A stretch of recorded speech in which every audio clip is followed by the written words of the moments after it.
Começar a gravar, a gente começa a nossa formação. Ótimo, iniciamos aqui a gravação. Então, amados irmãos e irmãs, hoje, né, nós nos reunimos aqui, nesse dia de hoje, nesse domingo, formação online do noviciado. Nosso tema de hoje é falar sobre a missão profética, né, que é o terceiro carisma carmelitano, ou também, né, como muitos conhecem, a questão aí do serviço. Vamos então, eu sempre gosto de iniciar a nossa formação, sempre trazendo uma palavra inspiradora, né, para o nosso caminho, para a nossa meditação aqui no decorrer da nossa formação. Então, no dia de hoje, né, eu compartilho com vocês um pequeno versículo tirado ali da primeira carta de São Pedro, capítulo 4, versículo 10, que vem bem, né, de encontro com a nossa formação de hoje, né?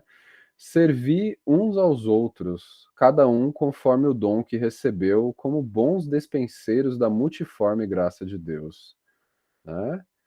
Então, vou iniciar esse encontro de hoje fazendo uma oração baseada justamente nessa leitura.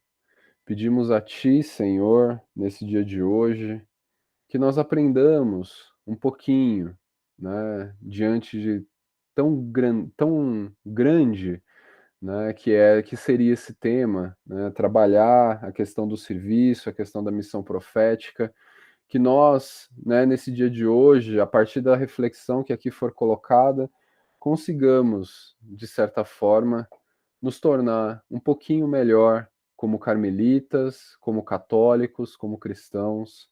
Que o Senhor, por sua graça, venha ao nosso encontro, nos dê a consciência, né, de que o serviço, ele pode ser realizado cada qual com um dom que nós recebemos, tal qual aqui está na sua leitura. Que o Senhor possa, por sua graça, enviar o Espírito sobre nós e que nós também consigamos, né, uma multiplicidade de dons, uma multiplicidade de carismas, né, e sem sombra de dúvidas, que o Senhor nos dê uma boa vontade para que nós construamos um reino dos céus, já aqui e já agora, pela intercessão da bem-aventurada Virgem Maria, Mãe do Carmelo, nós vos pedimos, Senhor, em nome do Pai, do Filho e do Espírito Santo. Amém. Então, o que é que a gente vai conversar no dia de hoje, irmãos, né? Vou falar para vocês um pouquinho aqui. Eu sempre gosto de contextualizar, né? Trazer ali um pouquinho do que está acontecendo, o contexto atual. Falar aqui um pouquinho, bem por cima do carisma carmelitano, né? Eu já dei um pouquinho de spoiler aí antes de começar a gravação. E aí eu vou iniciar falando a respeito da palavra do Papa, né? E aí como que a questão da profecia ela se agrega na vida do ser humano, principalmente quando a gente pensa aí na questão da missão. Vou trazer exemplos bíblicos, né? Que são justamente esses dois exemplos aí que vocês irão fazer a leitura para nós. Vou trazer também exemplos de santos, e aí eu vou finalizar, né, com a regra de Santo Alberto, a regra da Ordem Terceira e o documento de Aparecida, né, que é esse documento aqui, né, o último, esse aqui, eu trouxe um pequeno extrato desse documento aqui, que é um documento extenso, que foi um texto conclusivo aí da Quinta Conferência Geral do Episcopado Latino-Americano e do Caribe, né? Foi até o Papa o Papa Bento, né, que esteve aqui em Aparecida, que iniciou ali os trabalhos, né, dessa conferência. Vamos lá, irmãos. Contexto atual, né? A gente consegue, quando a gente começa a pensar na questão a olhar no nosso redor, e a gente pensa na questão do serviço profético, da missão profética, do serviço ao qual nós cristãos somos chamados a exercer na sociedade atual, a gente não pode exercer esse serviço, essa missão profética, de uma forma descontextualizada ao qual a gente vive. né? O ano passado nós tivemos aí, ali, de certa forma, em alguns momentos, bastante reflexão a respeito, né? Nós pensamos até naquela coisa, né, irmã Linete? Ah, eu quero ser Santa Teresa. Não, é melhor você ser a Santa Linete, né? Que a igreja precisa de uma Santa Linete. E aqui, muito que acontece é justamente isso. Quando a gente enxerga o nosso contexto atual, é justamente nessa área, nesses desafios, né, que se avizinham à nossa vida, que muitas vezes esses desafios eles são regionalizados, eles são contextualizados. Às vezes a gente tem desafios aqui em São Paulo diferente de vocês daí de Manaus, que é diferente da irmã Fátima lá no contexto nordestino, e assim sucessivamente. Né? Então, o que eu estou trazendo aqui para vocês, né, na questão do contexto atual, é mais uma chave de reflexão, mas vai caber muito a cada um de vocês, dentro da realidade que vocês vivem, dentro dos desafios que vocês vivem, dentro do contexto que vocês vivem, local, né, fazer também uma extensão dessa reflexão, e aí sim, a aplicação da missão profética, a aplicação do serviço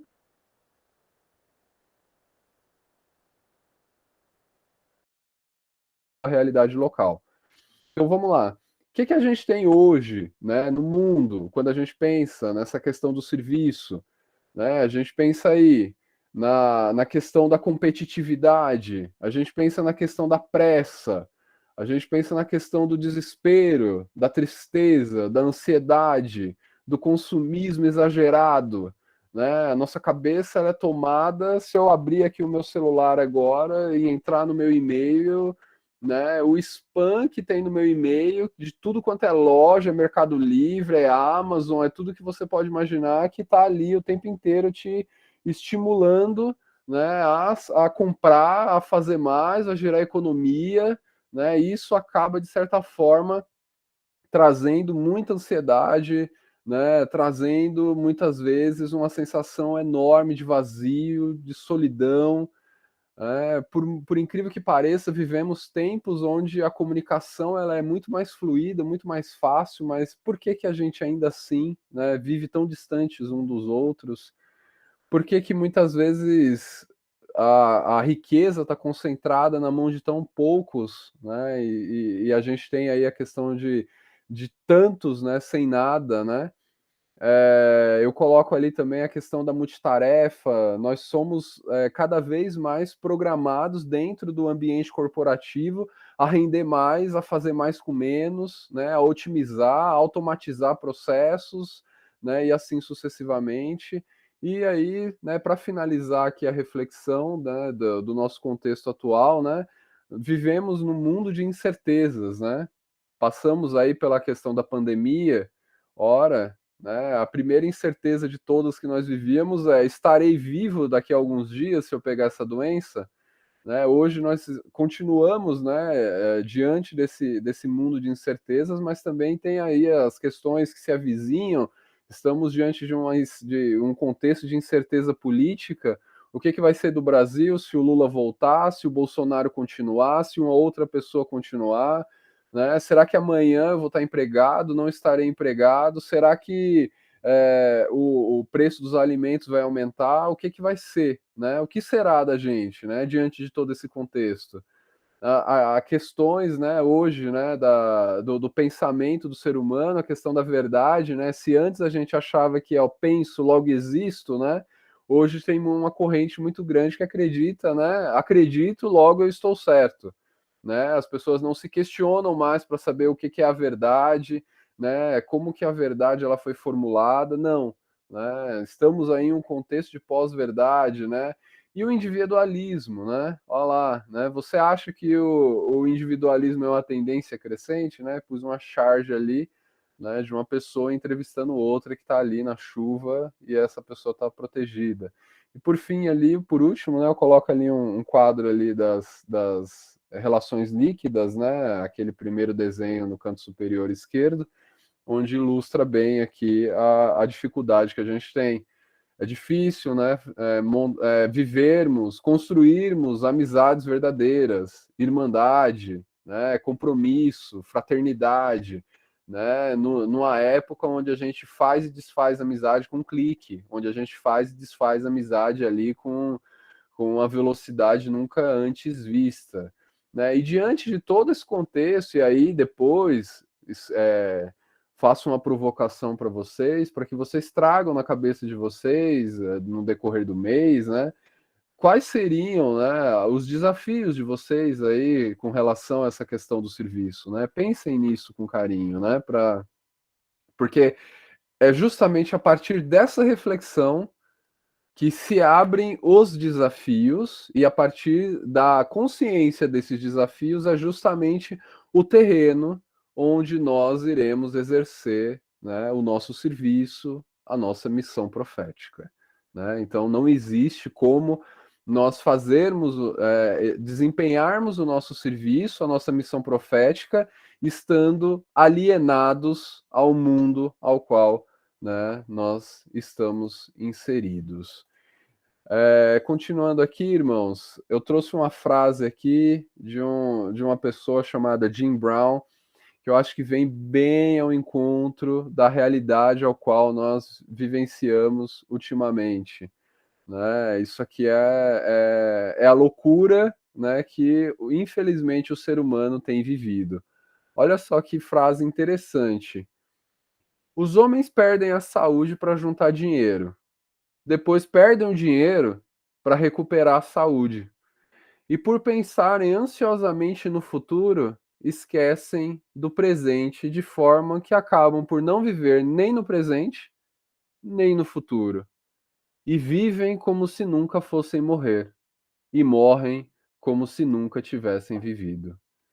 Então, eu trago essa pequena reflexão aqui para a gente, né? Eu não sei se vocês, alguns de vocês, ou todos vocês, ou ninguém de nós, né, está passando por uma situação semelhante a essa, mas cabe, né, uma reflexão em cima dessa frase para ver se a gente se enquadra, né, a ela.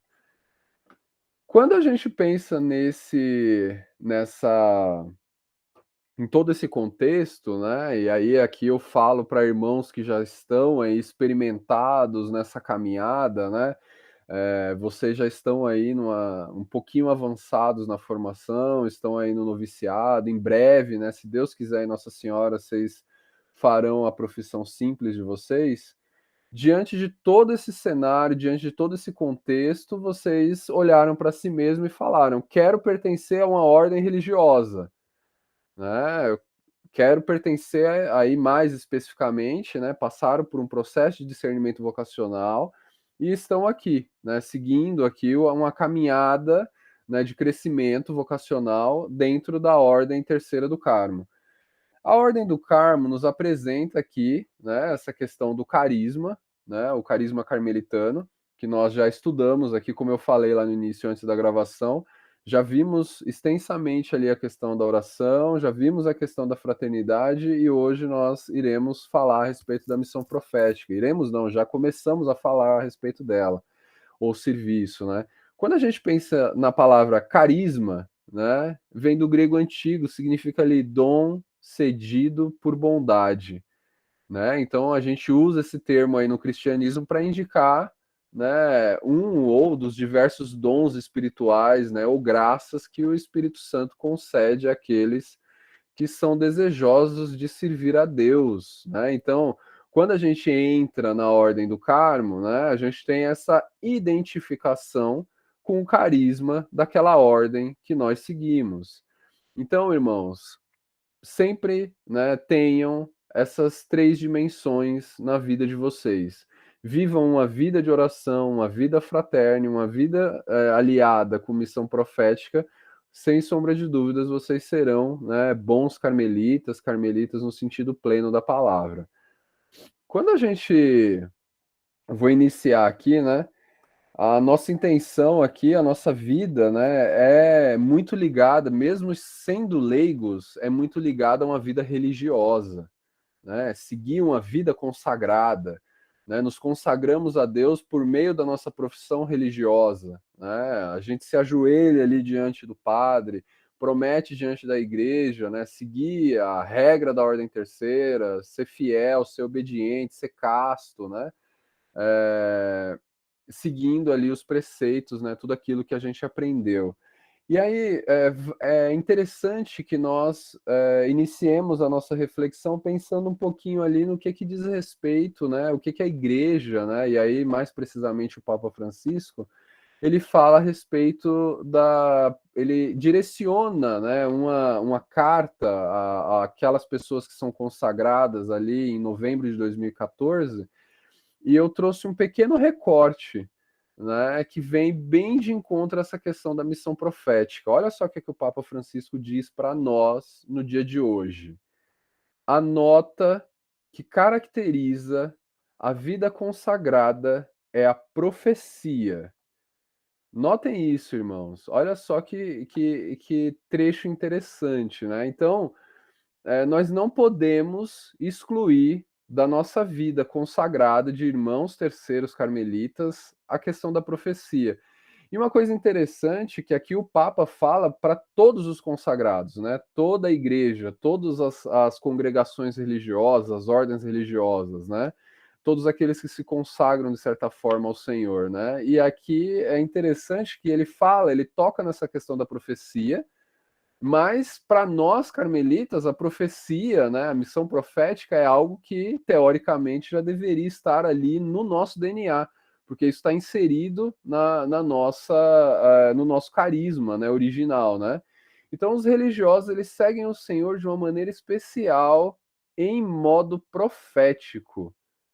Nunca um religioso deve renunciar à profecia, né? E ele acrescenta no final: espero, portanto, que vocês saibam criar outros lugares onde se viva a lógica evangélica do dom, da fraternidade. Olha que interessante, né? Nossa segundo carisma aqui, né? Da acolhida, da diversidade e do amor recíproco, né? Então, começo aqui com essa inspiração, ou seja, né, para que a gente adquira essa consciência de que a profecia ela é extremamente importante na nossa vida. E aí eu vou um pouquinho além, irmãos, né? Peguei alguns textos aqui que nos trazem, né, de como que a gente adquire um coração profético, né? E todas as leituras que eu fiz, irmãos, sempre colocam a Sagrada Escritura como o cerne, o centro, né, da questão da profecia, né? Então, se eu virei para vocês e falei lá, né, não conseguimos, né, ter uma vida profética e uma vida de serviço alienada, né, ao contexto ao qual nós vivemos, né, como eu coloquei na reflexão lá no início, nós também não conseguimos viver a missão profética e também o nosso serviço se nós estivermos alheios, alienados, né, ou não estivermos devidamente embasados e construídos na nossa razão de existir sobre a palavra de Deus, né? Então, a primeira condição, né, como eu coloquei aqui, para ter uma unção profética é a total abertura do coração à palavra de Deus. Deixa eu ver quem está querendo entrar aqui. A irmã Michelle, só um segundinho, viu? Pronto. Então, irmãos, a verdadeira profecia nasce de Deus, da amizade com Ele, da escuta atenta de Sua palavra nas diversas circunstâncias da história. O profeta, né? E aqui a gente pode tirar a palavra profeta e a gente pode colocar aqui os carmelitas, né? Ou os carmelitas da ordem terceira sentem arder no coração a paixão pela santidade de Deus e depois de ter acolhido a palavra no diálogo da oração, nossa primeira, né? Nosso primeiro carisma, proclama com a vida, com os lábios, com os gestos, fazendo-se porta-voz de Deus contra o mal e o pecado. Olha que frase bonita, né, irmãos? E como que a gente consegue fazer um link perfeito entre oração, entre fraternidade e entre missão profética? Então a gente pensa ali, irmãos, que a profecia cristã, ela realmente ela nasce, ela se nutre, né, se qualifica como autêntica a partir do momento que nós temos uma experiência pessoal, uma experiência íntima, uma experiência que eu poderia dizer assim para vocês, uma experiência desconcertante, né, que faz despertar na nossa vida uma consciência, né, dessa realidade de ter que servir, de ter que de profetizar, né, e aí nós nos tornamos, né, responsáveis, né, em vista de uma nova estação, de uma nova história, né, com essa nova consciência que a gente adquiriu, né? Então, se aprofundando um pouquinho mais, né, o profeta ele é colocado na condição, por exemplo, irmãos, de ver a palavra que está agindo, né? Deus age no meio de nós. Tem alguém que levantou a mão? Ah, a irmã mandou mensagem. É que eu não tô vendo vocês aqui pela tela, tá, irmãos? Mas eu vou continuar aqui. Mas isso então, irmãos, não pode acontecer senão através de uma misteriosa experiência interior, de desenraizamento do comum modo de pensar, né? Então vamos pensar aqui, irmãos, o que é, né, que a gente pode fazer para adquirir essa consciência profética utilizando a palavra de Deus, né? Aí eu vou virar para vocês e vou falar, nós já conhecemos esse método. Para nós, os carmelitas, né, sem sombra de dúvidas, nós estamos aqui falando da Alexio Divina. Aí vocês vão virar para mim e vão falar: Nossa, irmão Davi, de novo você vai vir com essa história de Alexio Divina, eu não aguento mais. Irmãos, né? Se você quer adquirir, né, uma vida de serviço, uma vida profética, uma vida de seriedade, uma vida de dedicação de fé, uma vida de comunhão com a igreja, uma vida literalmente que você consiga enxergar o mundo com os olhos de Deus, você precisa praticar a Alexio Divina, né? Nós precisamos, né? Eu vou colocar aqui, né? Eu vou me incluir nisso, né? Precisamos praticar a Alexio Divina, porque ela produz em nós uma regeneração das nossas razões de vida. Ela nos converte, ela nos enche de coragem, nos dá a noção de justiça, nos traz esperança, nos traz cordialidade, nos traz fraternidade, irmãos. Né? Então, não deixem a palavra de lado, né? Então, eu brinco isso muito, né?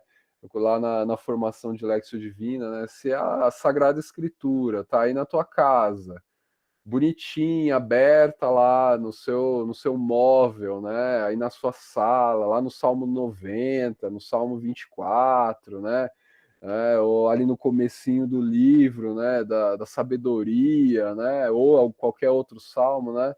Vamos pegar a Sagrada Escritura, abraçar ela de coração, dar uma soprada nela, tira essa poeira, né? E vamos, a partir da convivência diária com a Sagrada Escritura, com a Alexio Divina, com a oração, vamos transformar o nosso coração para que esse coração ele se impulsione em direção a essa missão, né?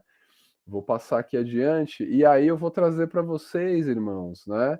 É, dois exemplos bíblicos, né, de que dessa, dessa aplicação, né, da missão profética na vida, né, do ser humano, da nossa vida. Né? Então, o primeiro dos exemplos, né, que eu vou trazer aqui é, sem sombra de dúvidas, vamos falar do nosso grande inspirador, né, que é Santo Elias. Vou falar um pouquinho, né, dele, não quero me estender tanto. E depois nós vamos falar ali da figura de Filipe, né, com aquela cena muito interessante, né, que a gente tem lá nos Atos dos Apóstolos, do encontro dele com o eunuco, né. Então, irmão Alex, né, por favor, né, pode tirar o seu telefone aí o seu celular do mudo, né, E lê para a gente, por favor, né, de maneira calma, pausada, né, esse trecho aqui de 1 Reis 17, 17 a 24, para a gente trazer um pouco mais de riqueza, né, no exemplo bíblico do que é ter essa missão profética. Vai lá, irmão. A ressurreição do filho da viúva. Depois disso, aconteceu que o filho dessa mulher, da dona da casa, adoeceu e seu mal foi tão grave que ele veio a falecer. Então ela disse a Elias: Que há entre mim e ti, homem de Deus? Viestes à minha casa para reavivar a lembrança de minhas faltas e causar a morte do meu filho. Ele respondeu: Dá-me o teu filho. Tomando, nos braços dela, levou ao quarto de cima, onde morava, e colocou sobre o seu leito. Depois clamou a Iavé, dizendo: Iavé, meu Deus, até a viúva que me hospeda queres afligir, fazendo seu filho morrer. Estendeu-se por 3 vezes sobre o menino e invocou Iavé.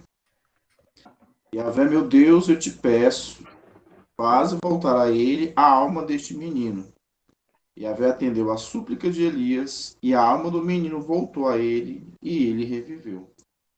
Elias tomou o menino, desceu do quarto de cima para dentro da casa e entregou à sua mãe, dizendo: Olha, teu filho está vivo. A mulher respondeu a Elias: Agora sei que és homem de Deus e que Yahvé fala verdadeiramente por tua boca. Palavra do Senhor. Graças a Deus. Obrigado, irmão. Vamos lá, irmãos. Vamos contextualizar um pouquinho esse texto aqui, né, que é do nosso pai, nosso inspirador, né, uma passagem bastante interessante. E por coincidência ou providência, né, hoje a primeira leitura da missa de hoje foi justamente ali, Santo Elias e Santo Eliseu, né, e é uma alegria muito grande poder trazer esse texto aqui, né, nesse dia também. O irmão Nataniel acabou de dar a formação sobre Santo Elias e Santo Eliseu para os postulantes, né? Estávamos lá juntos até agora em pouco. E vamos lá. Esse aqui, irmãos, é o primeiro relato na Sagrada Escritura, né, de qualquer ser humano que tenha ressuscitado, né? Cabe essa reflexão e essa questão curiosa, né? Mas eu quero me atentar aqui, como a gente está falando da missão profética, eu quero que vocês se atentem na figura do profeta, na figura do nosso pai Santo Elias, né? Vamos lá, vamos contextualizar, né? Até esse momento aqui desse episódio, né? O profeta Elias, ele tinha se mostrado ser um homem de Deus, né? Ser o seu porta-voz, né? Ele gritava suas ameaças, né, contra todos, né? Então, olha, enquanto eu não mandar, né, pela segunda vez, né, enquanto eu não permitir, o céu vai ficar fechado, não vai chover, né, justamente para lutar ali contra o culto de Baal, né, que Baal era justamente aquele que era venerado como o senhor da fecundidade, o senhor da chuva, né, e ali, a partir dele fazer isso, né, dele exercer também, iniciar a sua missão profética, o seu serviço, diante dessa ameaça, né, todo o poderio militar, toda a economia do lugar, todo o reinado começou a padecer, né, sem chuva, né, que é a fonte da vida, né. Então, a gente vê depois de todo aquele episódio, ele se transfere ali para Sarepta, né, ele vai viver ali na casa de uma viúva, né, e essa viúva vivia ali com seu filho nas condições mais extremas possíveis, né. eu não preciso nem ficar aqui exemplificando ou entrando um pouco mais em detalhe, porque essas questões elas já foram vistas ali na questão da formação, né, de Santo Elias, né? Mas vamos parar para pensar uma coisa: o céu ele já não dava mais nada, né? Não dava mais alimento, né?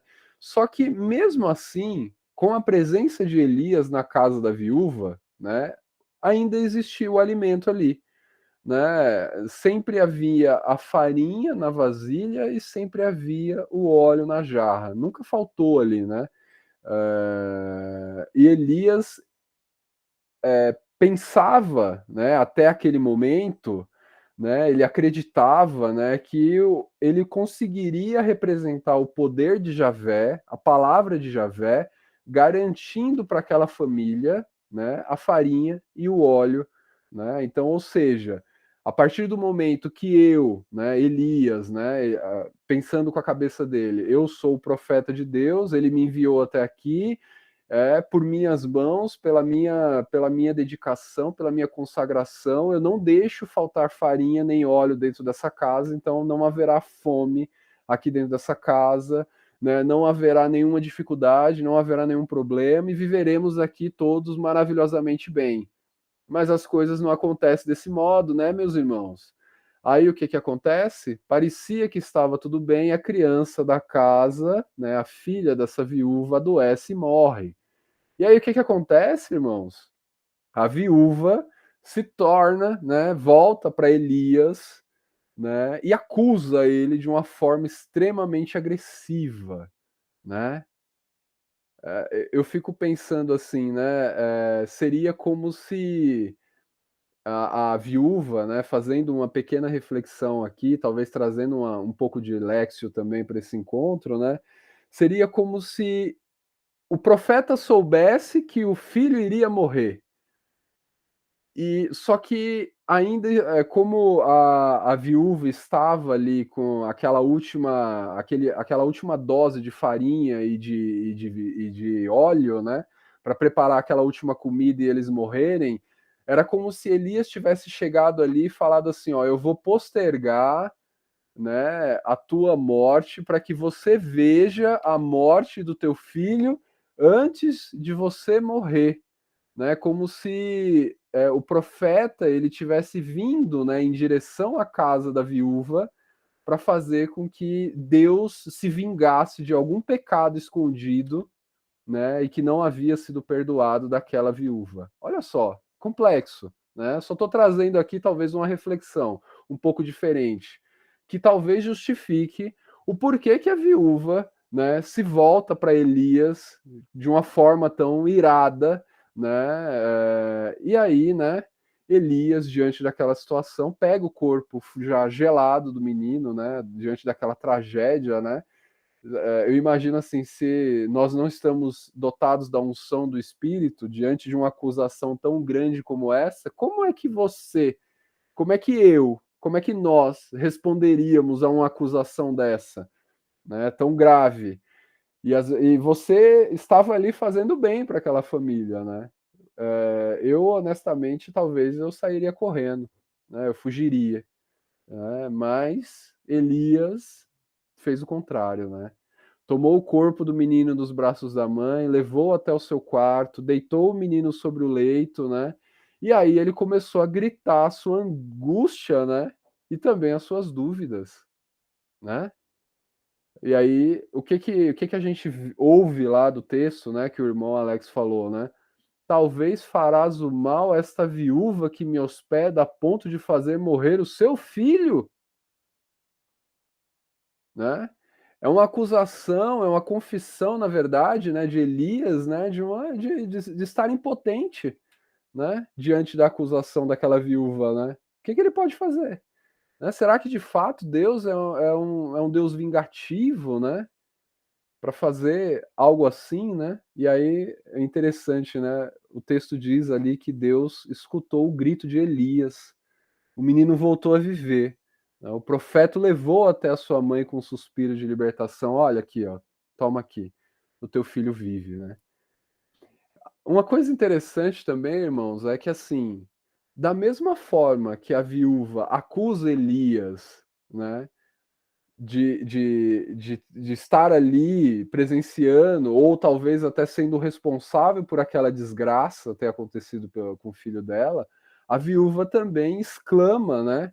Agora eu sei que tu és um homem de Deus e que a verdadeira palavra do Senhor está na tua boca. Né? E olha só que interessante, né? Elias não tinha pronunciado nenhuma palavra profética, né? Nenhuma, né? Ele só pegou a criança e devolveu para a mãe falando que o filho dela vivia, né? Então, irmãos, olha só, como que eu posso, deixa eu finalizar aqui, né, essa extensa reflexão, né, sobre essa primeira leitura, né? É, falando aqui, aplicando, né, a questão da nossa profecia, né? Eis a forma que se poderia, talvez nós poderíamos pensar, assumir para os dias de hoje, né? Nós exercitamos uma profecia de gestos grandes, de iniciativas clamorosas, né? Da fé que transporta montanhas, como a gente vê muito por aí, né? Ou não, né?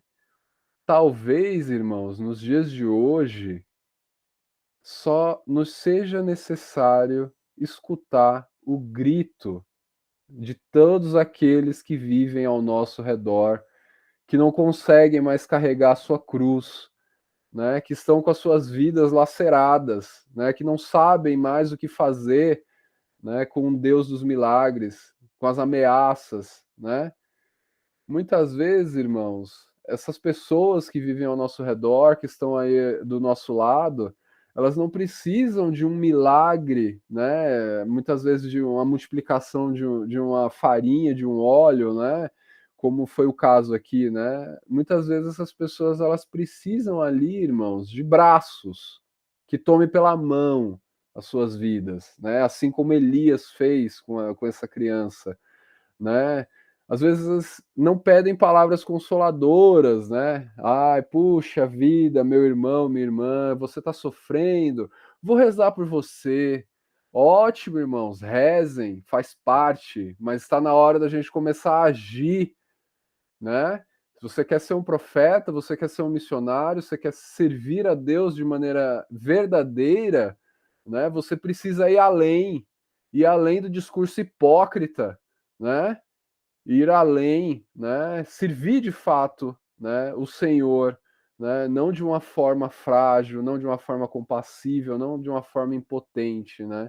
A gente tem que ir além, né? Servir um Deus que partilha nossas angústias, né? Servir um Deus, né? Que vem ao encontro, né? Dessas necessidades. Pensem nisso, irmãos. Muitas vezes a gente se preocupa demais em fazer o milagre do óleo e da farinha, de ter grandes jarras, né, de vasos enormes para poder guardar aquilo, sendo que na verdade aquilo que as pessoas esperam seja talvez outra coisa, né? E que coisa seria essa, né? Sei lá, uma proximidade, um olhar misericordioso, né, de tal forma que você possa, assim como Elias, né, servir de canal da graça, né, do Deus crucificado. Acho que eu me estendi um pouco demais aqui, né, nesse texto, porque é um texto lindo, né, nos traz assim inúmeras reflexões para a nossa caminhada de vida. Espero que vocês possam, em outro momento, poder pegar esse texto, refletir e tirar também as suas próprias conclusões. Vamos lá para o próximo texto, né? O nosso próximo texto é tirado ali do Atos dos Apóstolos, né? Capítulo 8, versículo 26 a 40. Irmã Eliette, pode ler para nós, por favor? A iniciação cristã. Um anjo do Senhor falou a Filipe, dizendo: prepara-se e vá para o sul, pelo caminho que desce de Jerusalém para Gaza. É o caminho que se acha no deserto. Filipe levantou-se e foi. Nisso, apareceu um eunuco etíope, ministro de Candace, rainha da Etiópia. Ele era administrador geral do tesouro dela. Tinha ido a Jerusalém em peregrinação e estava voltando para casa. Ia sentado em seu carro, lendo a profecia de Isaías. Então o Espírito disse a Felipe: aproxime-se desse carro e acompanhe. Filipe correu, ouviu o eunuco ler o profeta Isaías e perguntou: você entende o que está lendo? O eunuco respondeu: como posso entender se ninguém me explica? Então convidou Filipe a subir e a sentar-se junto a ele. A passagem da escritura que o eunuco estava lendo era esta: ele foi levado como ovelha ao matadouro, e como um cordeiro perante seu tosquiador. Ele ficava mudo e não abria a boca. Eles humilharam e lhe negaram a justiça. Quem poderá contar seus seguidores? Porque eles o arrancaram da terra dos vivos. Então o eunuco disse a Filipe: por favor, me explique de que o profeta está dizendo isso? Ele fala de si mesmo ou refere-se a outra pessoa? Então, Filipe foi explicando. E tomando essa passagem da Escritura como ponto de partida, anunciou Jesus ao eunuco. Continuando o caminho, chegaram a um lugar onde havia água. Então o eunuco disse a Filipe: aqui existe água. O que impede que eu seja batizado? Filipe lhe disse: é possível, se você acredita de todo o coração. O eunuco respondeu: eu acredito em Jesus Cristo, é o Filho de Deus. Então o eunuco mandou parar o carro. Os dois desceram junto às águas e Filipe batizou o eunuco. Quando saíram da água, o Espírito arrebatou Filipe e o eunuco não o viu mais. Então prosseguiu sua viagem, cheio de alegria. E Filipe foi parar no Azoto e, passando adiante, evangelizava todas as cidades até chegar a Cesareia. Palavra do Senhor. Graças a Deus. Obrigado, irmã. Notaram, irmãos? Aqui no caso de Filipe, nos Atos, né? Então a gente pegou lá um texto lá do Antigo Testamento e a gente traz aqui também um texto, né, do Novo Testamento. Aquele que está compromissado com o reino dos céus e que realmente, de fato, gostaria de viver essa missão profética, e aqui no caso eu cito Filipe, existe uma disponibilidade, existe um interesse em agir conforme o Espírito manda. Né? Então a gente começa ali, né, dizendo que Filipe estava na Samaria, né? E aí do nada, né, o Espírito vira para ele e fala: olha, segue o teu caminho, vá lá para a região ali de Gaza, né? Então a estrada está deserta. Filipe não pergunta, né? E aí, como é que tá a temperatura, né? Vou ligar aqui na Globo, né? Brincando aqui um pouquinho, né? Vou dar uma olhada para ver se a previsão do tempo tá boa, né? Será que tá trânsito até lá, né? Ele não faz esse tipo de questionamento, né? Ele se levanta e parte, né? Tem uma coisa interessante também, né? Não deixa de ser uma aventura, né? Uma ousadia, uma entrega do coração, né? Que nós temos aqui de Filipe, né? Mas vamos aqui se atentar ao texto, né? Aquilo que estava acontecendo. E da mesma forma que eu pedi que vocês centrassem a atenção de vocês na figura de Elias, aqui eu vou pedir para que vocês centrem a atenção de vocês na figura de Filipe, tá bom? Então, o etíope, né, um eunuco, né, isso é importante, né, não é à toa que tem essa palavra aí, né, todo mundo sabe aqui o que é um eunuco, né, o eunuco era eram aquelas pessoas que sofriam, né, homens, né, que tinham ali a sua genitália ali arrancada, né, sofriam uma laceração ali do corpo, né, e aí esse eunuco, né, estava ali sentado, ele era um administrador, né, provavelmente uma pessoa muito rica, né, de influência dentro do reino lá da Etíope, né, ele estava voltando, né, dentro da sua carruagem lá, né, sentado, né, lendo o profeta Isaías, né. E aí começa, né, Filipe, né, está andando ali por aquela estrada, o Espírito, né, comove ele, move ele, fala para ele, olha, vai lá, né, aparece, né, encosta naquela carruagem, né, entende, né, o que espia o que está acontecendo ali, né. Filipe assim o fez, né. E aí, como era de costume, né, ele viu que o etíope estava lendo ali, o eunuco, né, lendo em voz alta ali aquele texto, né, ele, o Filipe, ele não teve vergonha, né, então muitas vezes, às vezes a gente tem vergonha de abordar as pessoas, né, de perguntar, né, e Filipe, ele começa ali um diálogo amigável, né, ô meu querido, vem cá, meu querido, você tá entendendo o que você tá lendo aí? Né? Aí o eunuco vai e responde, mas como? Como que eu vou entender, né, se não tem ninguém para me explicar? Aí Felipe talvez tenha entendido, né, de fato, por que que ele ali estava, né? E aí ele sentou, e aí tudo isso que aconteceu que vocês acabaram vendo, né? Aliás, ouvindo, né, a irmã falando, né?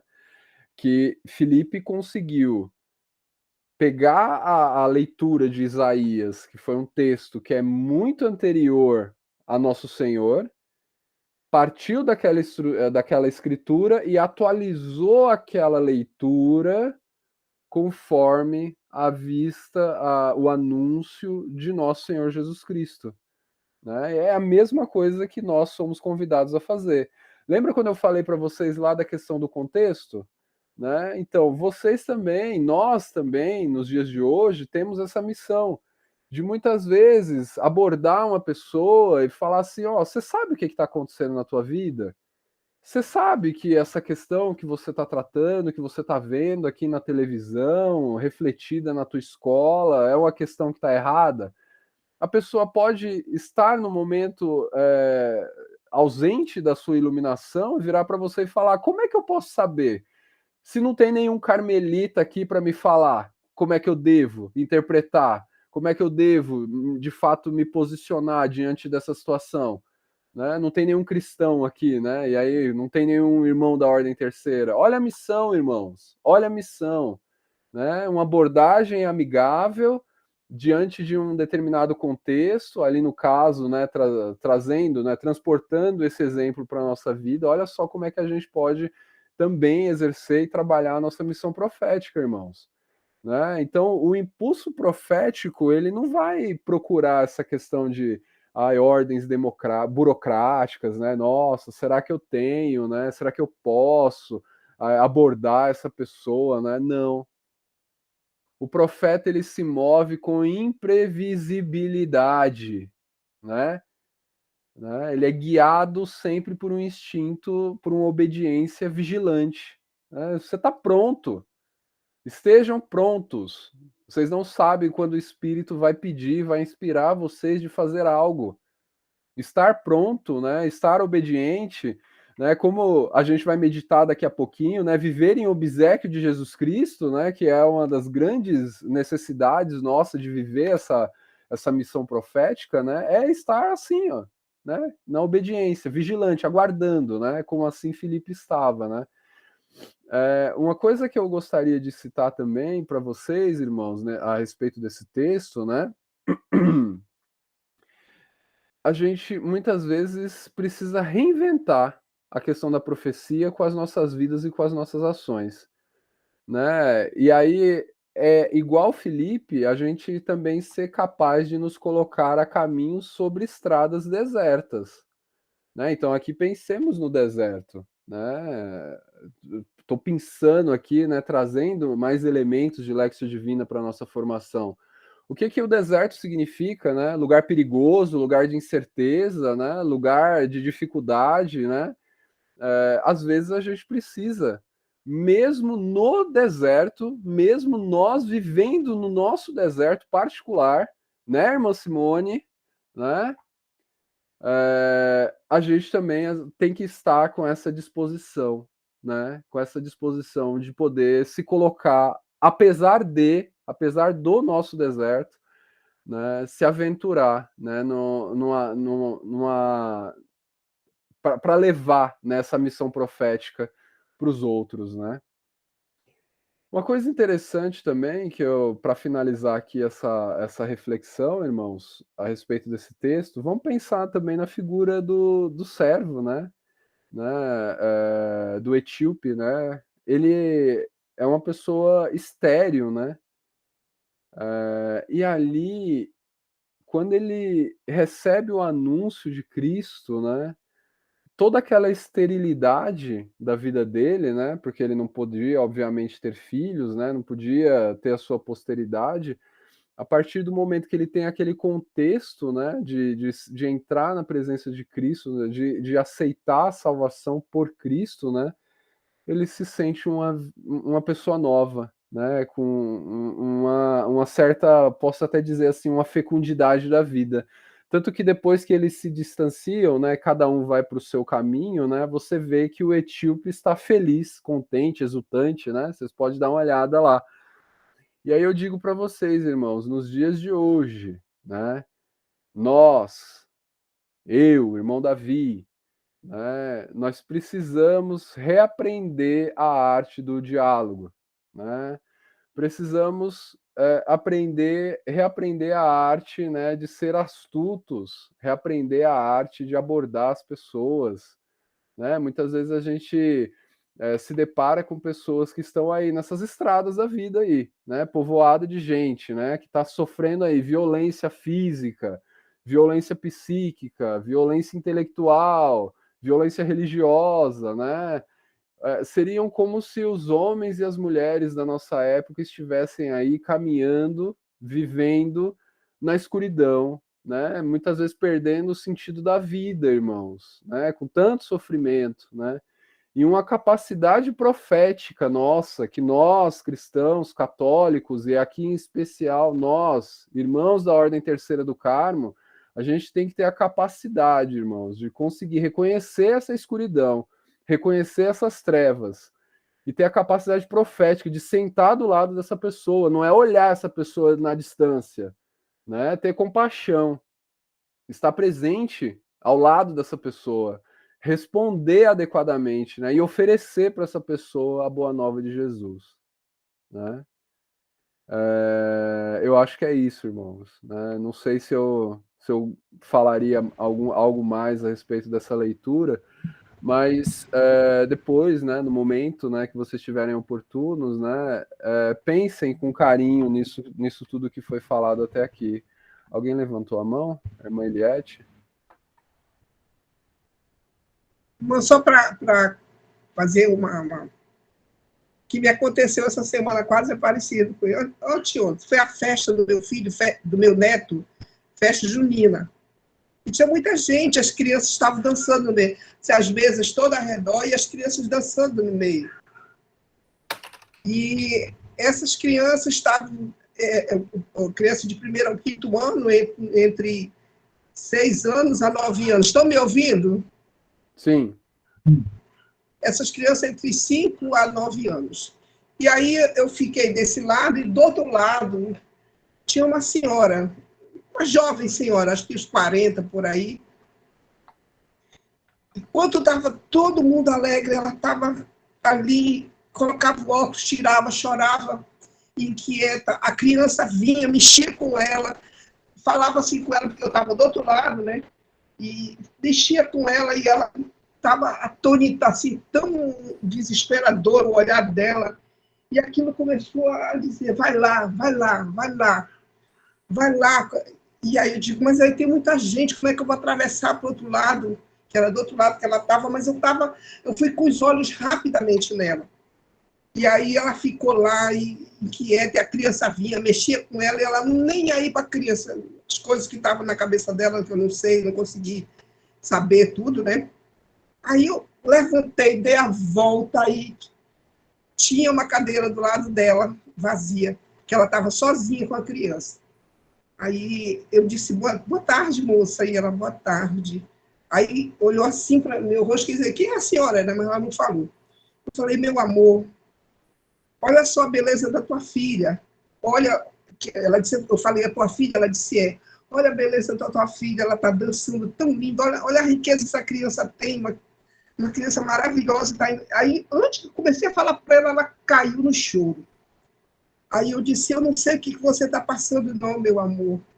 Mas, assim, você está aqui com a tua filha. Eu posso dar uma palavra para você, eu posso te dizer que o nosso Deus, que Ele pode todas as coisas, eu não sei o que está acontecendo, mas você pode vencer isso aí. Ela falou assim para mim, minha senhora, muito obrigada, muito obrigada. Eu falei várias coisas que veio no meu Espírito Santo, falava assim, para me dizer várias coisas. E aí ela disse, eu não posso levantar daqui, mas quando sair daqui, eu falo com a senhora, mas me dê um abraço. Aí eu fui, dei um abraço nela. Aí eu fui embora, eu tive que ir embora, porque era muita gente se mexendo, eu fui embora e fiquei prestando atenção nela todo o tempo. Aí ela levantou, pegou a criança e saiu, eu fui atrás dela, mas não deu, tinha muita gente. Aí ela atravessou a rua, pegou o carro e foi. Eu fiquei com essa, assim, praticamente a noite toda pensando. Mas eu perguntei o nome dela, né? E fiquei rezando por ela, meu Deus, eu fiquei na minha mente, até agora veio me lembrar, você falou aí, o que estava passando na cabeça daquela moça, mas o que o Espírito Santo me deu para eu falar para ela, eu falei. E isso, assim, para mim, foi assim, eu glorifiquei a Deus nessa hora, porque eu tive assim, a coragem de levantar dali onde eu estava, e até a minha filha disse para minha mãe, a senhora ficou incomodando, eu disse, não, filha, eu não fiquei incomodada, a senhora não sabe o que estava se passando com ela. Então, nesses casos, nessa situação que a gente se encontra, e vê um irmão necessitado de uma palavra, necessitado de algo, e que a gente faz de conta que não vê, ou então passa despercebido.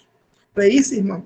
Isso aí, irmão. Parabéns, parabéns pela disponibilidade, né? Às vezes a gente se torna canal da graça, né, da vida para essas pessoas, né? Eu vou continuar aqui, tá? Eu já vou um pouquinho adiantado já no tempo. Eu tô indo muito rápido, irmãos, ou tá tranquilo?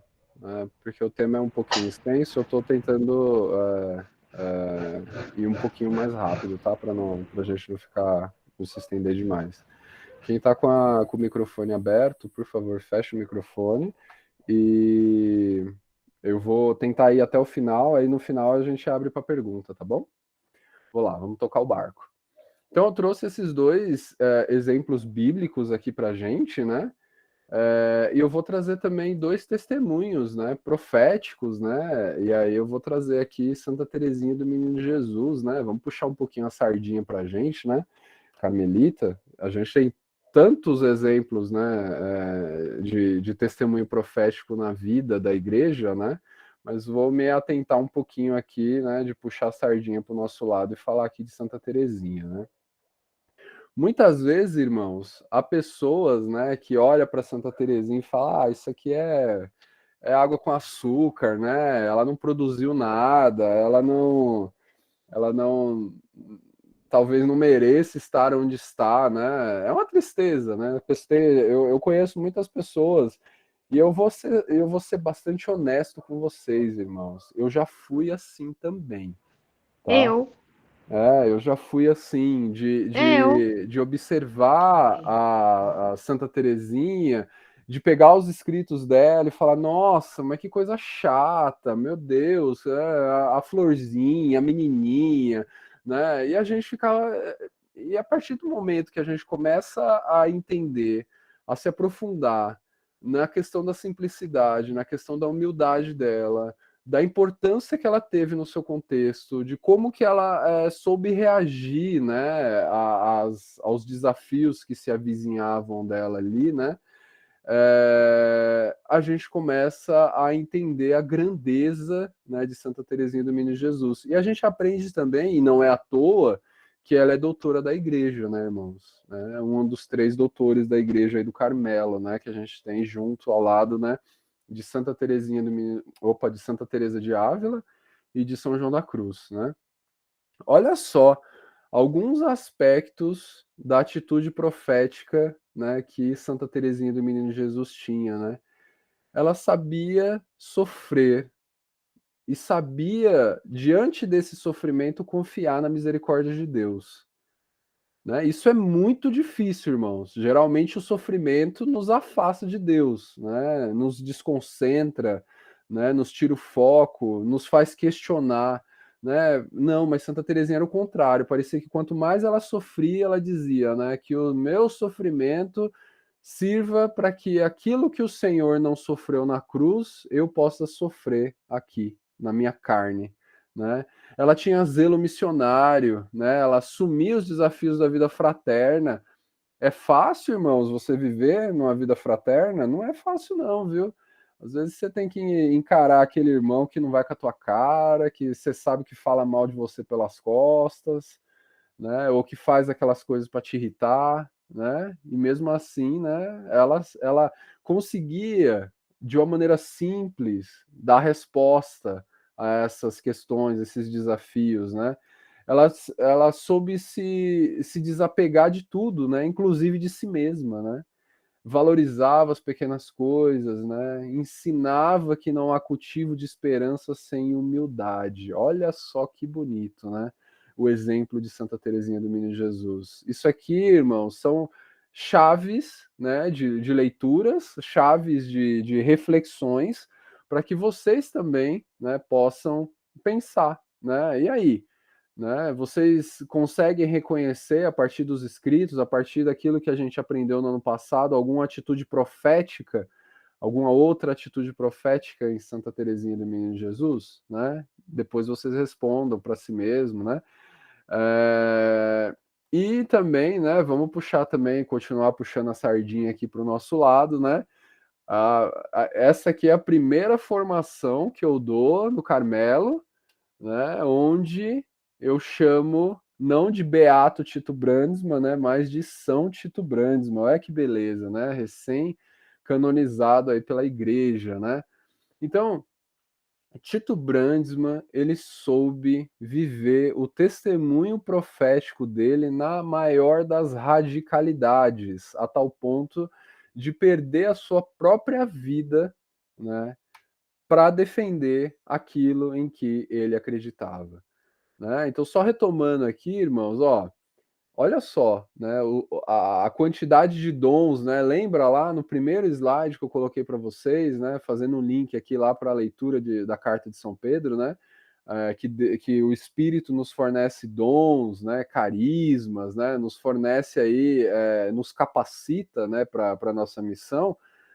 São Tito Brandsma, ele era jornalista, era professor universitário, era escritor, era pregador de retiro, fazia parte de inúmeras associações, né? E aí, diante de todo esse contexto, né, dele, super ocupado, né?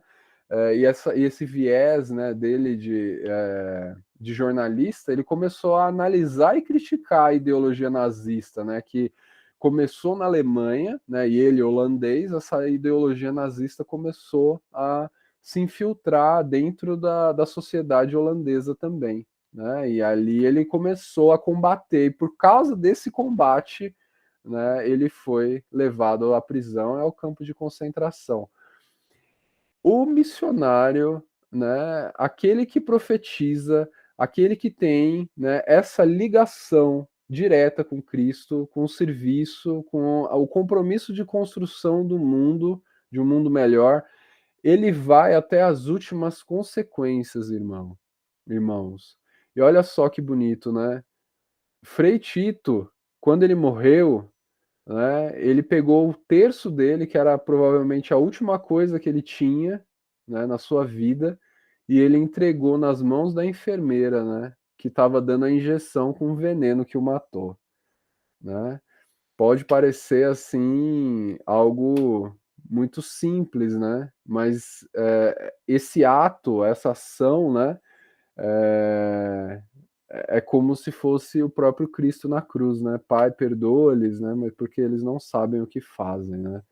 Então, pergunto para vocês, né, irmãos? E nós, né?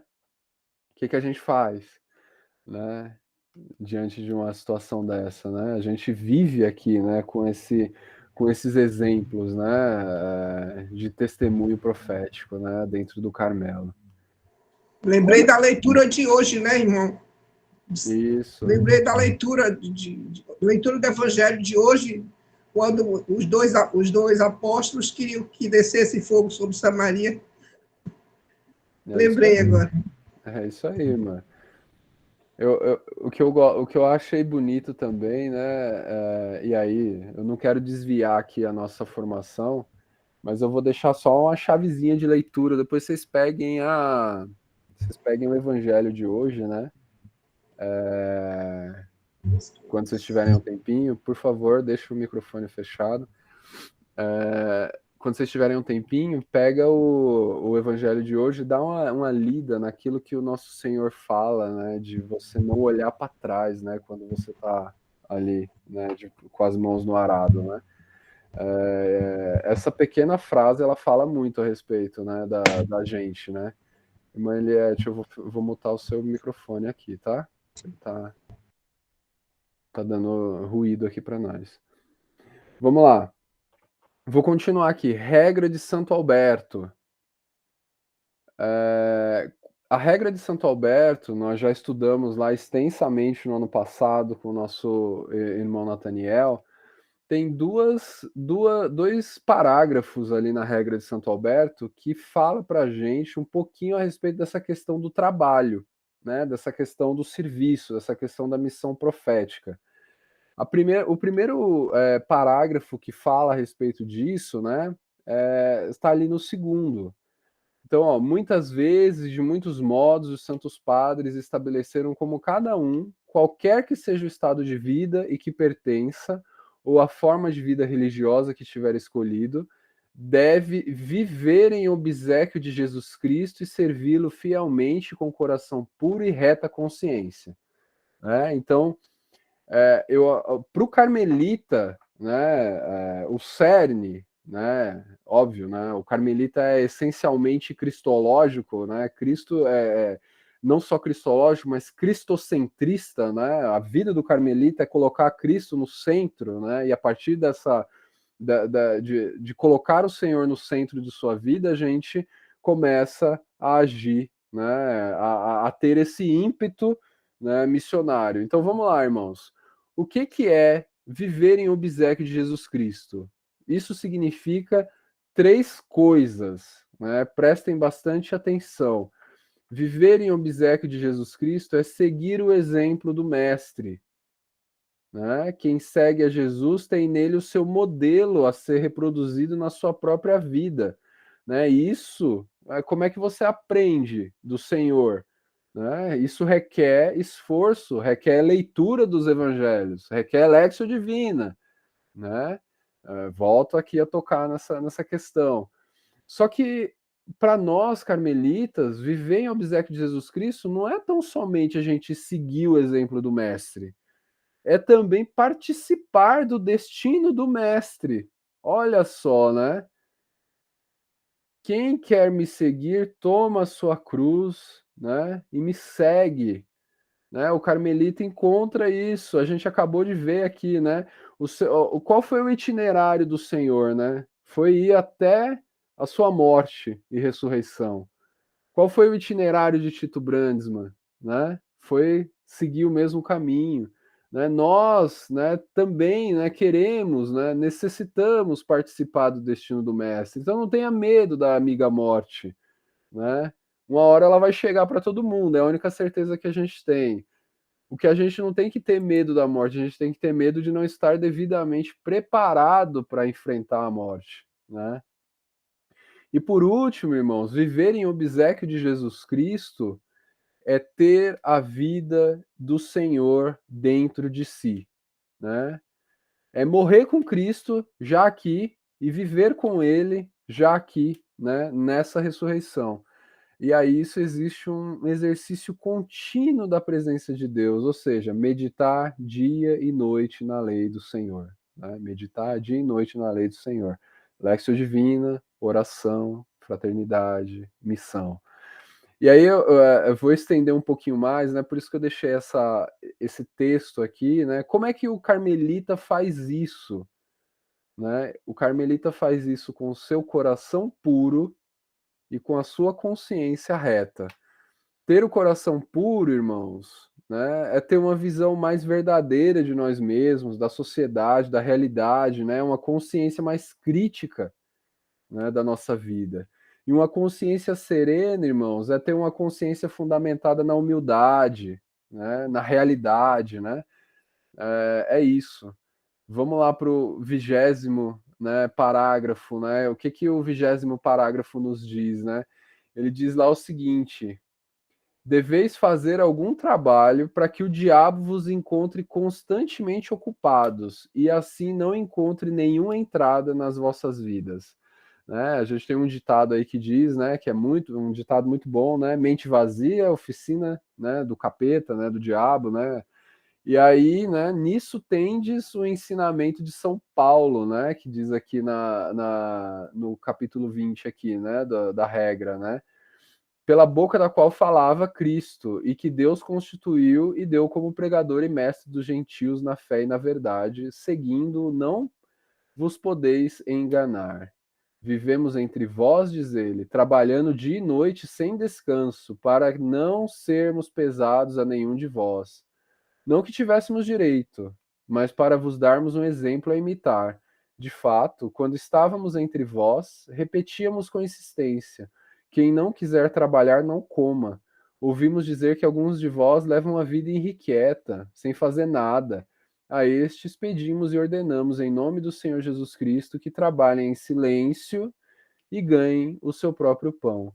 Este caminho é santo e bom, segui por ele. Né? Olha só, né? Muito legal.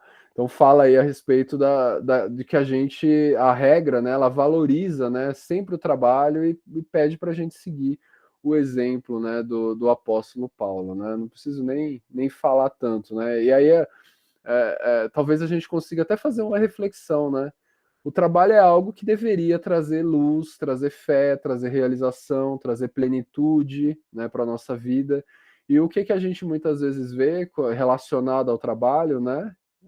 Injustiça, exploração, né? É função nossa também, enquanto carmelita, denunciar, apontar o dedo, falar, olha, aqui está errado. E aqui, se direcionando um pouquinho mais aqui à frente, irmãos, vamos para o final aqui da nossa formação, né? O que que diz a regra da ordem terceira sobre a questão da missão? A regra da ordem terceira diz o seguinte lá para nós, né? Fala assim, ó, eu vou sublinhar aqui alguns, eu não vou ler o texto todo, tá? Mas eu vou pegar esses recortes aqui que eu fiz, tá? O leigo carmelita é chamado a realizar algum tipo de serviço, parte integrante do carisma dado à ordem por Deus. Então vamos lá, irmãos. A regra ela é bem ampla, né? Ela é bem abrangente, né? Ela não fala que serviço você deve executar, né? Então ela fala que você deve executar algum tipo de serviço.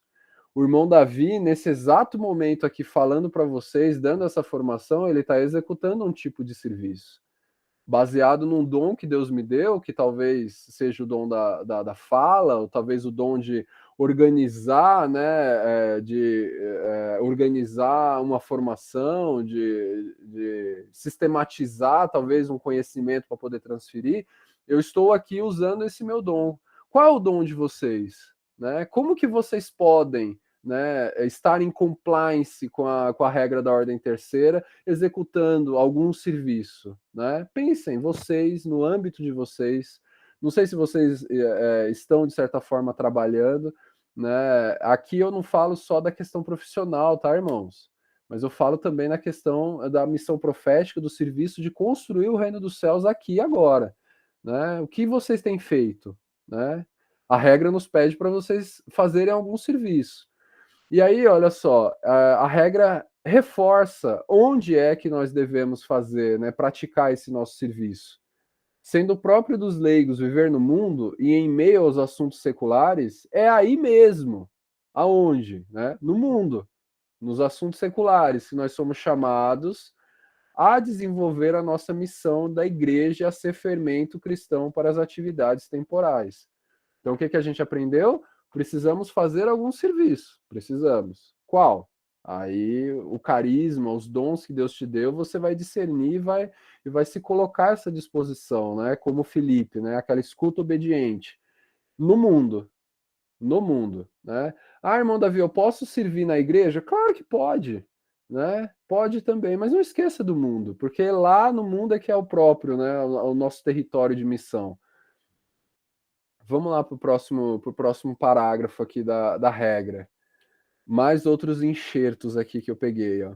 Os leigos carmelitas, prontos a testemunhar a própria fé por meio das suas boas obras, recebem a força de atrair os homens à fé em Deus, tornando-se assim louvor da glória de Deus.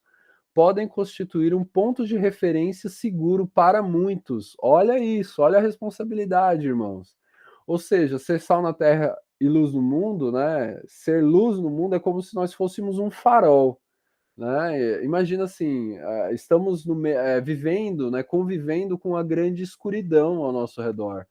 E muitas vezes nós temos a condição de, a partir das nossas boas obras, testemunhar a fé com nossas palavras, né, com o nosso testemunho de vida, com as nossas ações, né, com os nossos trejeitos, o nosso silêncio, com a nossa oração, né, se tornar de fato esse farol aí, né, no mar para poder guiar, né, ser um território seguro de referência para muitos.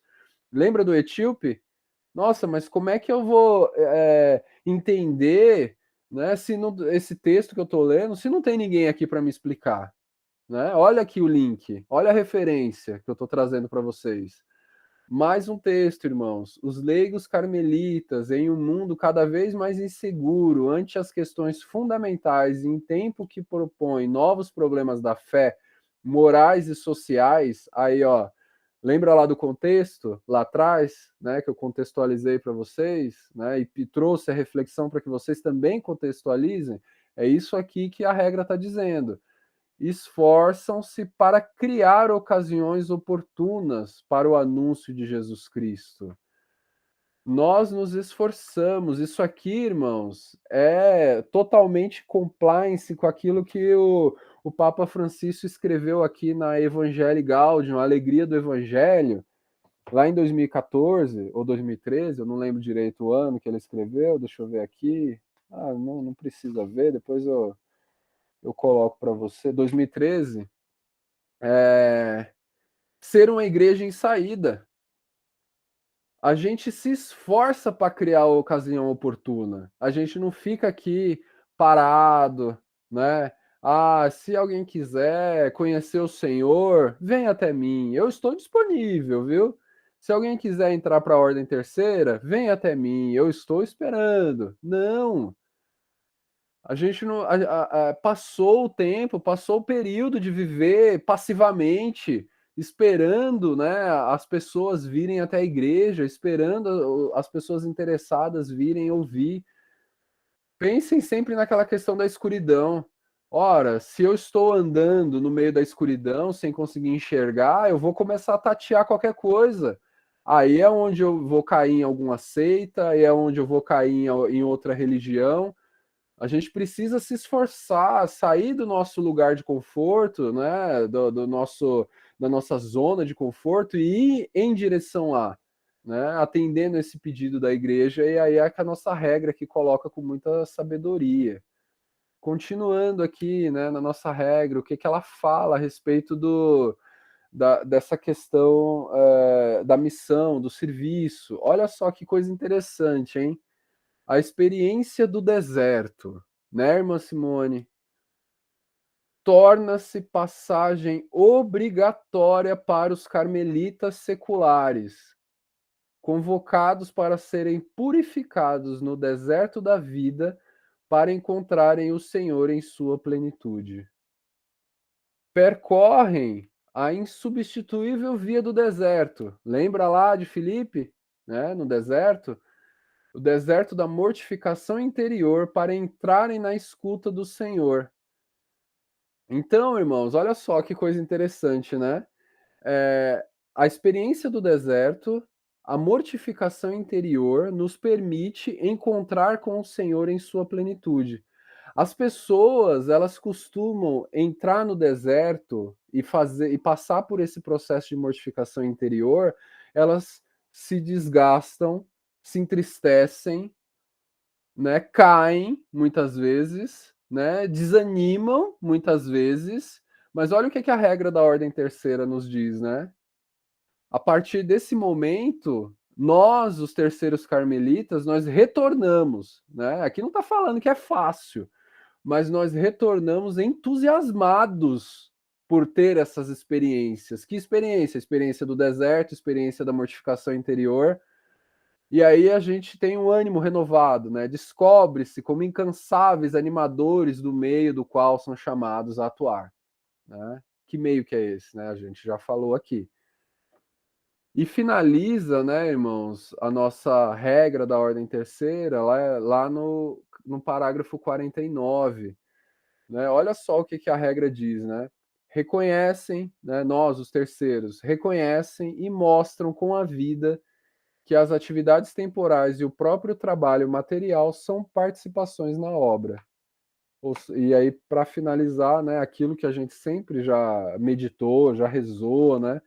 Nós somos chamados a ser sal na terra e luz no mundo, né? Anunciar ao povo a ciência da salvação, ou e talvez ir até um pouco mais além, né? A loucura da cruz, né? Como diz São Paulo, né? Pra gente. Aí, eu peguei um texto, irmãos, que depois, né, aqui durante o mês de julho, eu vou conseguir finalmente, né, colocar todo o processo de formação de vocês lá na ferramenta de formação online, né? E esse texto estará lá, né? Que diz assim esse texto, irmãos. Existem 4 estágios que nós fazemos, né, para definir uma ação, né, um serviço, como servir, como ter essa questão da missão profética na nossa vida. O primeiro deles é a provocação, né? Então, o carmelita, nós, né, de forma especial, nós precisamos, antes de mais nada, estar atento às provocações, aos desafios que nos vêm das situações de emergência, né? Muitas vezes, situações que são imprevistas, desconcertantes e às vezes até escandalosas, né? Não vou ler tudo, mas seria assim, no sentido de, olha, nós precisamos estar atentos, obediência atenta, né, em obséquio de Jesus Cristo, né, quais são as provocações daquele contexto lá do primeiro slide e de outras situações, quais são as provocações que se emergem? A gente precisa aprender a discerni-las, a entendê-las, a enxergá-las. Muitas vezes a gente não tem essa visão. Aquela provocação está escandalosa na nossa cara, né? E aí a gente nem percebe. E aí a segunda parte, olha, descobri, existe uma provocação aqui.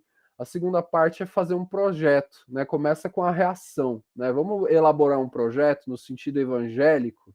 Vamos dar uma resposta a essa provocação, né? Vamos elaborar um projeto, então, né? Então aqui eu trouxe até um exemplo aqui, né? Senti que é necessário elaborar uma resposta através do assumir um projeto que esteja em verdadeira relação com a emergência encontrada. Ou seja, aí eu trouxe um exemplo aqui. Qual que era a provocação?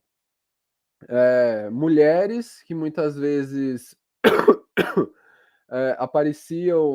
surgiam oportunidades de emprego para elas, na Europa, por exemplo, e elas, vislumbrando essa oportunidade, acabavam indo para lá e descobria que estavam sendo aliciadas. Tomar uma aguinha aqui.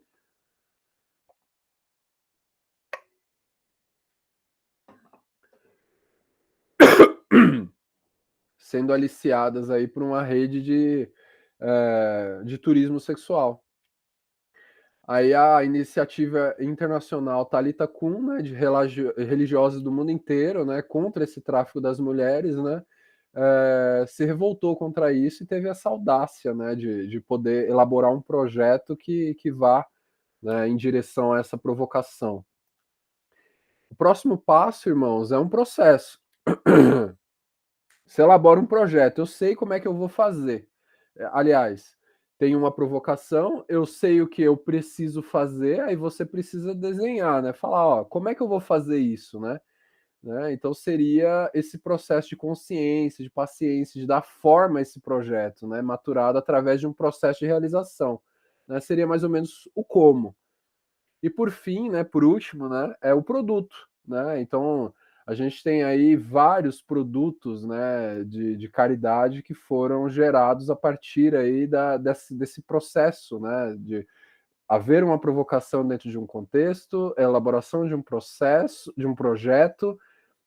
Dentro desse projeto houve um processo para que essa provocação ela fosse sanada, né? E isso se tornou um produto, né? Revelou um produto final, né? Fruto de todas essas passagens, né?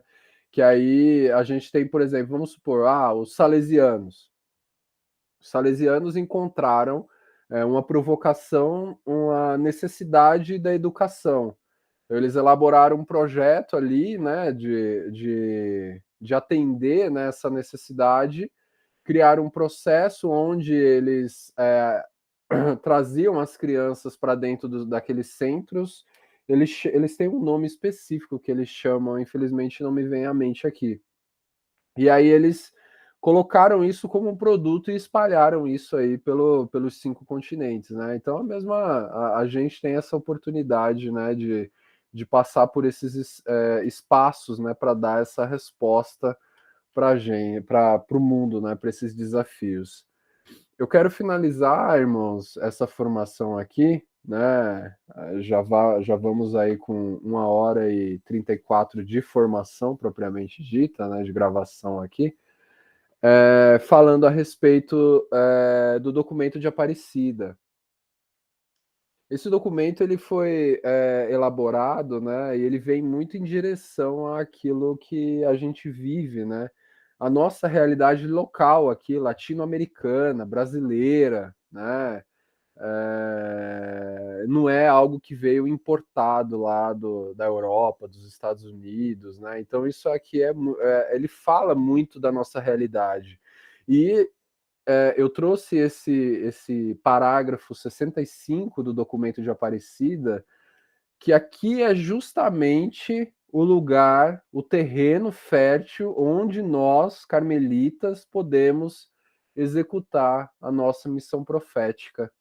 Olha só. Isso deveria nos levar a contemplar os rostos daqueles que sofrem.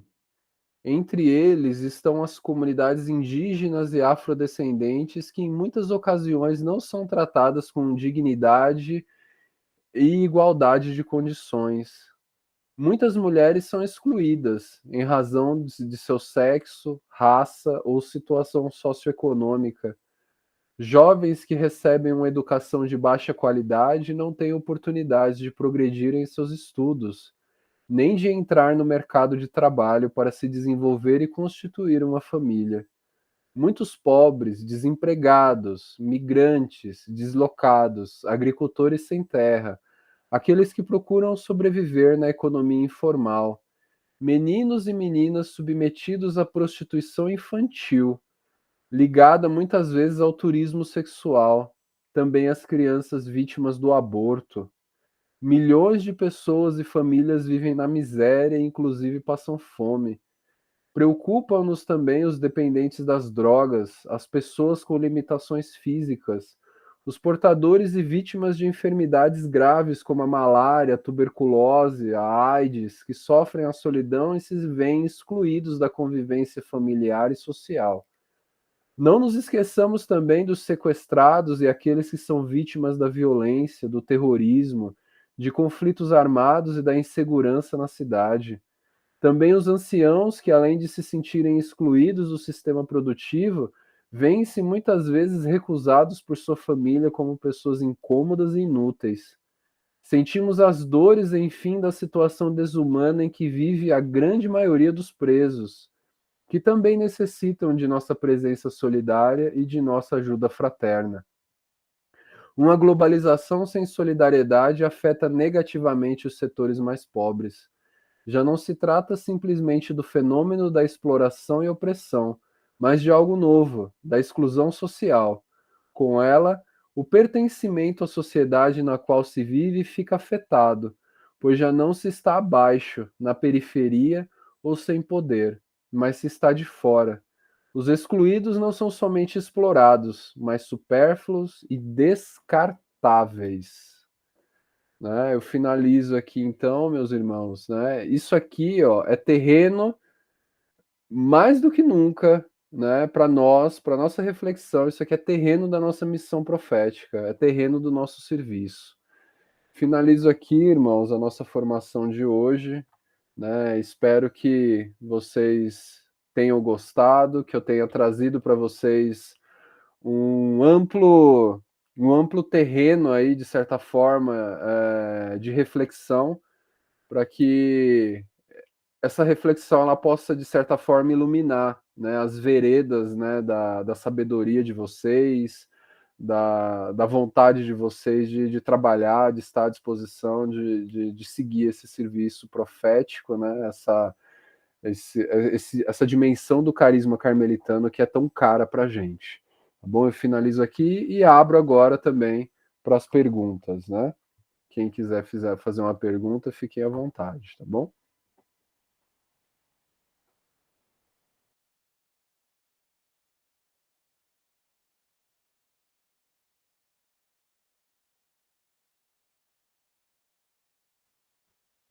Ninguém vai fazer nenhuma pergunta, nenhum comentário? Irmã Fátima? Só para lembrar, não esqueça de mandar minha encomenda. Tá aqui, pode deixar, irmã, manda sim. Alguém gostaria de fazer algum comentário?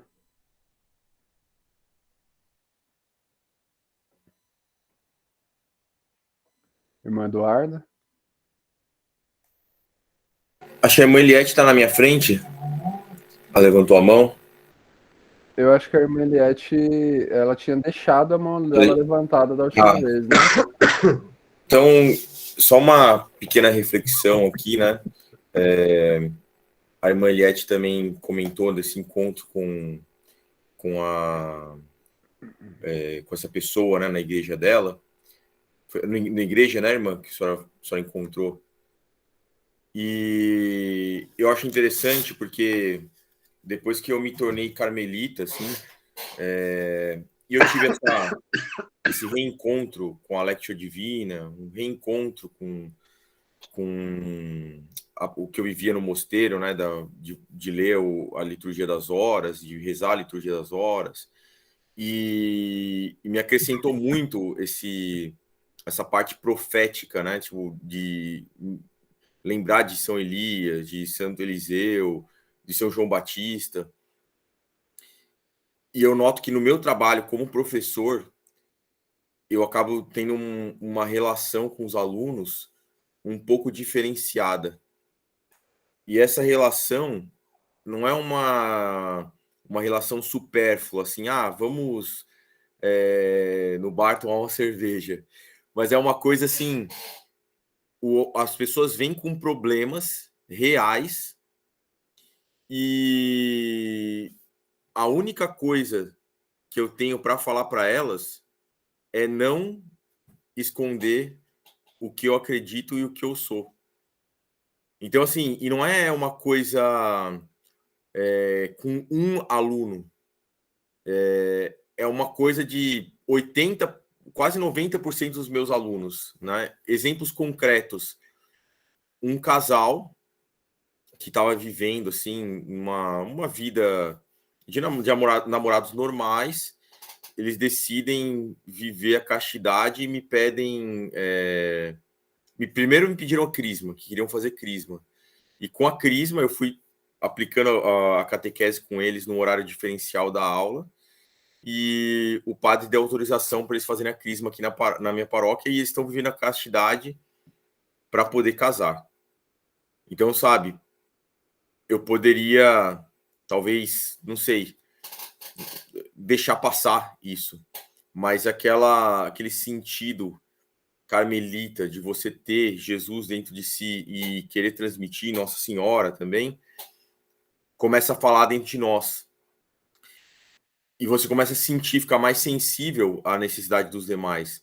Um outro aluno, na semana passada, chegou para mim e eu perguntei, como você tá? Aí ele falou, não tô bem, tô mal hoje, não tô com vontade de ter aula. E aí eu falei, mas o que acontece?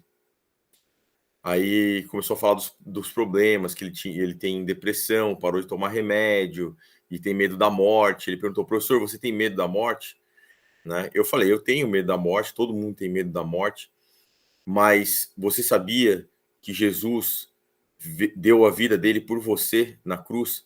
E que se você fosse o último ser humano do planeta, ou o único ser humano do planeta, mesmo assim, para te salvar, ele te ama tanto que viria e daria a vida por você na cruz?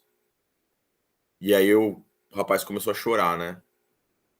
E realmente, a nossa vida, como estava escrito ali, não lembro qual documento, mas você passou rapidamente, mas ser sal da terra e luz do mundo. O sal para dar sabor na vida das pessoas e a luz para iluminar até nosso Senhor Jesus Cristo. Então, a nossa missão tá mais ou menos como São João Batista, né? E falar para os discípulos, olha, não é a mim que vocês têm que seguir. Eis o Cordeiro de Deus, que tira o pecado do mundo, o qual eu não sou digno nem de desatar as sandálias dele. Então, está mostrando, está apontando. Então, acho que essa visão profética é uma coisa que nós vamos adquirindo, e é como você disse, a Sagrada Escritura faz com que o nosso coração profético vá moldando, pouco a pouco, né? E Deus vai instruindo a gente para que nós sejamos esses instrumentos, porque às vezes a gente vê, né, as pessoas falando assim, uma profecia, fulano de tal vai casar com fulano de tal, ou assim, Deus tem uma grande obra na sua vida. Claro que tem uma grande obra na sua vida, mas observa o evangelho e olha como São João Batista, ele fala, eu tenho que diminuir para que ele possa aparecer. Assim como você também se diminuiu para que a ordem do Carmo, nosso Senhor Jesus Cristo, pudesse tomar forma nas nossas vidas. Assim como, né, as pessoas que estão regendo, que estão arquitetando o noviciado para nós, né, estão ajudando na formação, se diminuem para que nós possamos receber. E agora é a nossa vez de profeticamente diminuir para que Cristo apareça na vida deles e eles possam trocar esse olhar com Jesus. Aí, irmão. Parabéns. Bonita reflexão. Irmão Alexandre? Assim como o irmão Eduardo falou, eu como professor, eu vejo muito a nossa vocação no próprio trabalho nosso, né? Eu, como professor, e dou aula tanto para o 6º ano até os colegiais, eu encontro várias dificuldades de alunos que estão passando e daquilo que está acontecendo. E os alunos, eles falam sempre assim para mim, e eu sempre pergunto no final da aula o que acharam da aula, alguma coisa. Eles falam assim, professor, a sua aula é diferente, você traz muita paz. Ele sempre fala, você traz muita paz. A gente sente paz. E não é à toa que durante as minhas aulas ela nunca teve problema de indisciplina ou nada disso. E eu não preciso falar com um tom alto, nada disso. Eu só sou aquilo que eu demonstro, né? Aquilo que está no meu coração. E na minha aula, mesmo a diretora falando que a gente não pode falar, eu acabo falando de Jesus, eu acabo falando de exemplos, de conduta, de bons exemplos que nós temos que ter. Então, eles tinham mania de falar muito palavrão. Louvado seja Deus, eles pararam de falar palavrão. E quando eles estão perto de mim, eles sabem que eu não gosto, e eu já expliquei o porquê. Eles falam assim, ai, professor, desculpa, escapuliu. Entendeu? São pequenos gestos na nossa vida que a gente começa a demonstrar Jesus. A gente não precisa fazer uma pregação, fazer aquela pregação, fazer aquelas shows de milagre, como muitos lugares fazem, né? O milagre começa no nosso interior.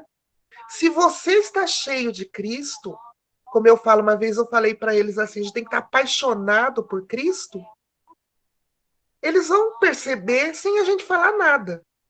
A nossa atitude de estudo, né? E eu vejo isso na sala de aula. Então, muitas vezes eu falava que eu queria ser um religioso, eu queria estar num mosteiro, etc, né? Mas eu vejo que, mesmo eu não estando no mosteiro, eu estando na sala de aula, eu estou cumprindo a minha missão, a minha vocação, que é essa. Então, são coisas assim que a gente vai percebendo Jesus em todos os lugares, em todos os momentos, e eles vão, aos poucos, modificando pela atitude, pelo aquilo que é o correto, né? Você falando, irmão, me lembrou daquela frase de São Francisco de Assis, né? Evangelize sempre, se necessário, use palavras, né? É bem isso mesmo, né? O testemunho vem na frente e fala por nós. Uma coisa que eu gostei aqui é que os irmãos dispersos, né, do ano passado estão todos aqui hoje reunidos, hein? Que legal, parabéns, hein? Acho que é a primeira vez aqui, primeira formação no ano que vocês se reúnem todos juntos, né? Alguém mais gostaria de falar? Irmã Fátima e a irmã Eliette estão com a mão para cima ainda? Gostaria de fazer algum comentário? É assim, né, irmão? Você, como o irmão terminou de falar, você fica tão cheio de Cristo quando você começa a aproximar dessa ação maravilhosa que é a ação carmelita, né? Eu já tinha uma caminhada, eu tenho uma caminhada pequena, né? Aí eu até falei para você, irmão, eu não sou digna, eu não sou digna de vestir a roupa dos carmelitas, mas isso me fez tão bem, irmão, tão bem.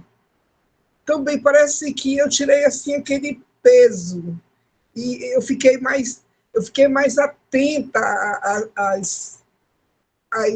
às coisas ao meu lado, ao meu redor. Eu me senti mais atenta àquilo que aflorou, aquilo que estava dentro de mim, aflorou muito quando eu comecei realmente esse noviciado, né? Então, é isso aí, meu irmão. Também sou professor, nunca deixa de ser, né?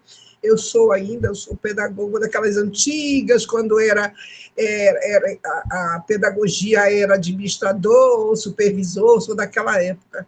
E desde aquela época, assim, Jesus me tocava muito, trabalhei com as Doroteias, me tocava muito, mas assim, eu não tinha aquela iniciativa, eu não tinha aquele crescimento espiritual mesmo, porque eu trabalhava muito para sustentar meus filhos, né? Então eu não tinha aquele fator tempo, tinha que ganhar dinheiro para sustentar meus filhos.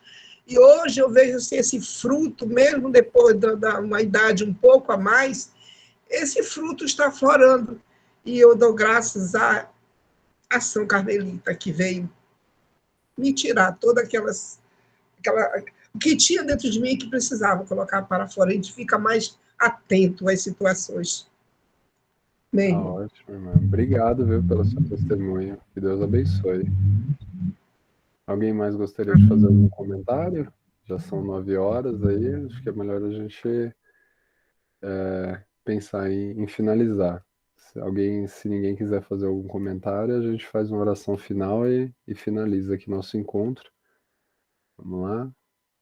Dou-lhe uma, dou-lhe duas. Acho que tem uma mensagem aqui no chat aqui. A irmã Linete colocou aqui: cada formação é iluminação nesse processo. Obrigado, irmão Davi. Por nada, irmã Linete. Tá acordada ainda aí? Eu acho que ela dormiu, hein? Olha lá. Eu tô acordada assim, hein? Vem não. Ai, irmãos, nossa, essa semana eu fiquei meio gripado, minha garganta ainda não tá muito zerada ainda. Ontem eu tava em Campinas, falei bastante com eles, hoje eu falando com vocês, minha voz já foi já pro pro A fim irmã já. Simone não apareceu, não? Ela tá aqui, ó. Hoje vocês 6 estão aqui Irmã presentes. Simone? Não dá nem para acreditar. Tô quietinha aqui. Ah, sim, tô vendo agora. Ela tá, os 6 aqui. Eu fiquei Ela está feliz. escondidinha. Ela tá igual Maria, guardando todas as coisas no seu coração, né, irmã Simone? Ó, irmã Davi, não esqueça de mim. Não vou esquecer, não. Bem assim. Então tá bom. Então vamos finalizar o nosso encontro. Obrigado demais pela presença de vocês. Eu vou reafirmo o compromisso, né? Sexta-feira agora foi minha última aula no semestre lá na Faculdade de Psicologia, né? Então eu estou livre agora às noites, né? Então eu vou começar agora a pegar todo o conteúdo ali que está atrasado para colocar na ferramenta de formação e vou deixar ela tinindo para vocês, tá? Aí assim que à medida que eu for liberando os conteúdos, eu vou avisando no grupo, tá bom? E mais uma vez, desculpa, né, pelo atraso, né, a minha vida deu uma desorganizada grande aí nesse semestre e obrigado, né, pela compreensão de todos vocês. Então, que Deus, né, no alto da sua misericórdia, nos abençoe, nos guarde, nos proteja. Permita que essas reflexões que aqui nós tivemos no dia de hoje possam, de certa forma, alcançar o nosso coração e iluminar a nossa ação, né, para que nós nos tornemos carmelitas melhores. Ave Maria, cheia de graça, o Senhor é convosco. Bendita sois vós entre as mulheres, bendito é o fruto do vosso ventre, Jesus. Santa Maria, Mãe de Deus, rogai por nós, pecadores, agora e na hora de nossa morte. Amém. Rogai por nós, Santa Mãe de Deus, para que sejamos dignos das promessas de Cristo. Amém. Mês que vem nós iniciamos ali a reflexão sobre a regra da ordem terceira, tá bom? Muito dela a gente já viu aí no decorrer desse caminho, mas agora a gente vai entrar de cabeça na regra da ordem terceira, tá bom, irmãos? Fiquem com Deus, obrigado pela presença de todos vocês, né? Tenham uma excelente semana, um excelente fim de domingo e até a próxima, se Deus quiser. Até a próxima, irmãos. Salve Maria. Tchau, tchau. Bom Salve descanso Maria. para todos. Boa Fiquem com noite. Deus. Boa Boa noite. semana, Deus abençoe a Boa todos. noite, irmãos. Boa semana. Boa Até a noite. próxima. Até a próxima. Tchau, Semana. tchau.